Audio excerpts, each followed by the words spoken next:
What have you made of how things have played out under President Trump so far? Just as I was coming, there was a note from, I think, one of the rating agencies saying that Asian sovereigns need to be careful because, sudden change in trade policies, etc., Yes. could impact, Yes.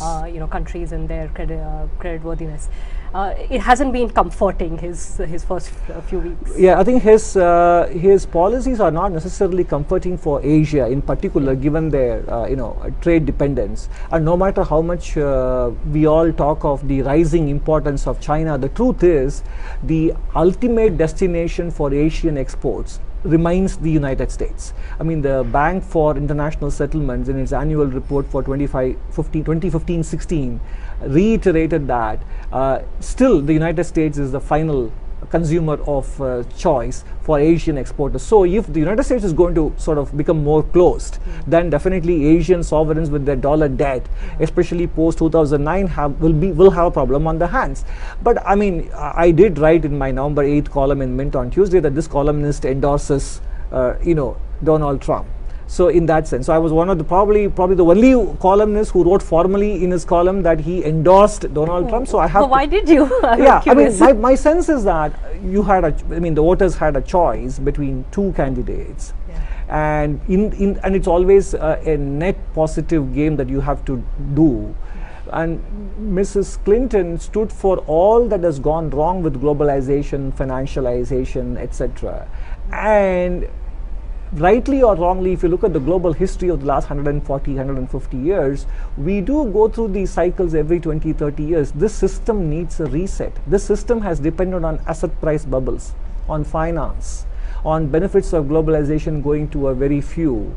There has been no adequate mea culpa on the part of those who participated and benefited. So like everything else, you just need a shock for it to change. It may even be actually a very nasty and undesirable shock, but that is when people will wake up and say, what did we do to get in here? So in fact, in April, I wrote 6 months before the elections that things may indeed get worse under Trump, but maybe that is exactly what is needed from a longer term perspective for all of us to wake up and say, what kind of capitalism had we brought about in the last 30, 35 years? So in that sense, I feel, look, there is going to be collateral damage, and it could be a big damage for Asia. But I think what he is doing is, if he was not there, if Mrs. Clinton had come, maybe it would have been 4 more years of more of the same, and it would be even worse situation in 2020. You never know. So I think on balance, I have a feeling that he has a good team around him. So the final implementation, we have to wait and see. There is no point in speculating on how this will turn out to be. Maybe the final package is not as bad as we fear. But yes, there is going to be definitely a significant shift from what we have been used to. And this is something that's been happening in the global economic history. I don't think the characters are so important as the fact that this is the nature of the game. Of the cycle. How important will the US-China relationship end up being for us, particularly from a currency standpoint? I mean, I think. Yeah.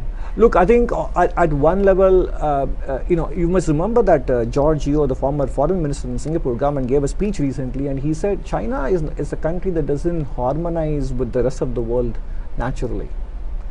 I mean, for him to say that, then we have to understand that it is not as if the United States would withdraw and China would step in and become the global benevolent, benign hegemon. I mean, that is, that's being very naive. So I think the US-China relations reset in a manner will have different dimensions, and therefore the net impact on India could well be positive. But on the currency front that you asked, yes, I think more than the impact of President Trump's policies, China's economic fundamentals themselves dictate a substantially weaker yuan. If that comes about, regardless of President Trump's policies, and I think it will come about in my view, India has a problem.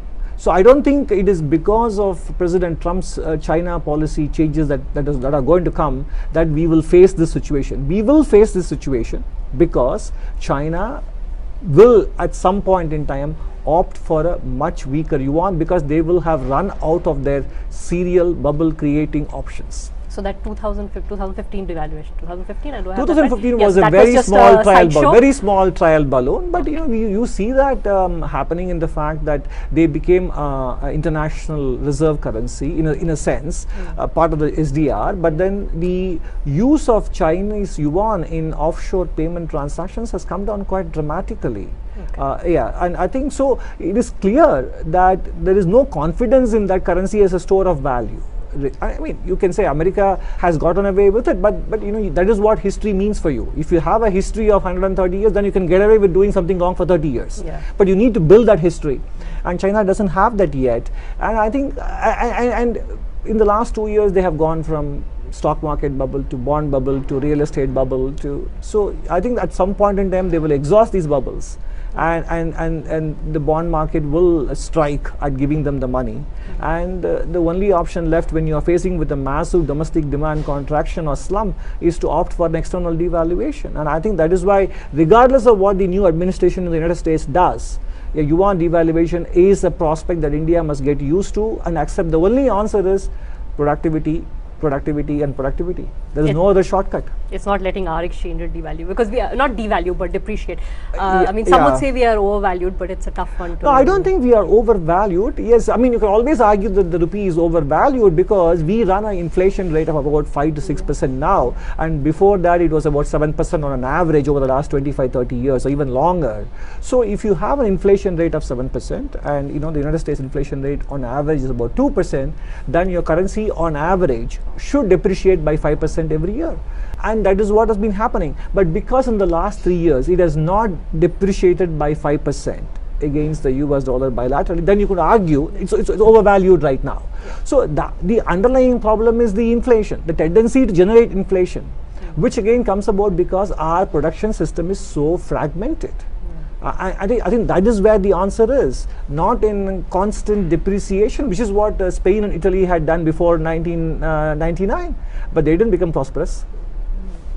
So in that sense, it links back to what the RBI is trying to do, which is, bring inflation down to I would think so. I think we do need a mix of tough medicine, and I think from time to, I mean, it's always easy to resort to a weaker currency to solve your export problem, which we know it doesn't solve except in the very short term, and that too under very special assumptions. In fact, recent literature says the supply chain evolutions have actually reduced the impact of exchange rate depreciation on export volumes. It is not as high as it used to be before. The sensitivity has gone down. So given that, I think this is sort of a reflexive, unquestioning reliance on exchange rate depreciation to bail oneself out. I think it's probably the game is over, and maybe just as demonetization, the Chinese yuan devaluation is another shock that we need. We'll wait and see.